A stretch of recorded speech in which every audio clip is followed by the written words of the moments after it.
अकोला जळगाव मार्गावर भीषण अपघात, बोलेरो ट्रॅक्टर आणि कारचा विचित्र अपघात, अनेक जखमी।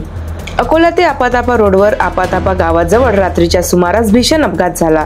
पिकअप, बोलेरो आणि ट्रॅक्टरमध्ये झालेल्या जोरदार धडकेत मागून येणाऱ्या 4 चाकी कारलाही फटका बसला। या विचित्र अपघातामुळे परिसरात मोठी खळबळ उडाली असून अपघातात अनेक जण जखमी झाले आहेत। जखमींना तातडीने अकोल्याच्या सर्वोपचार रुग्णालयात दाखल करण्यात आले आहे। अपघात इतका भीषण होता की बोलेरो आणि ट्रॅक्टरच्या समोरील भागाचा चुराडा झाला। अचानक झालेल्या या अपघातामुळे मार्गावर काही काळ वाहतूक ठप्प झाली होती। स्थानिक नागरिक आणि पोलिसांनी तत्काळ घटनास्थळी धाव घेतली आणि बचाव कार्य हाती घेतले।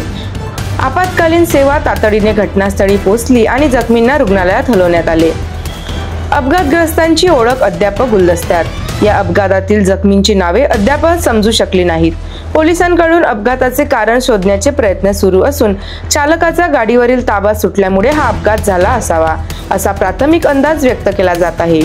घटनास्थळी मोठ्या प्रमाणात गर्दी झाल्याने पोलिसांना वाहतूक सुरळीत करण्यासाठी प्रयत्न करावे लागले। वाहन चालकांना सतर्कतेचा इशारा। या घटनेनंतर पोलिसांनी वाहन चालकांना सावधगिरी बाळगण्याचे आवाहन केले आहे। रात्रीच्या वेळी भरधाव वेगाने वाहन चालवणे टाळावे आणि ट्रॅफिक नियमांचे पालन करावे, असे आवाहन करण्यात आले आहे।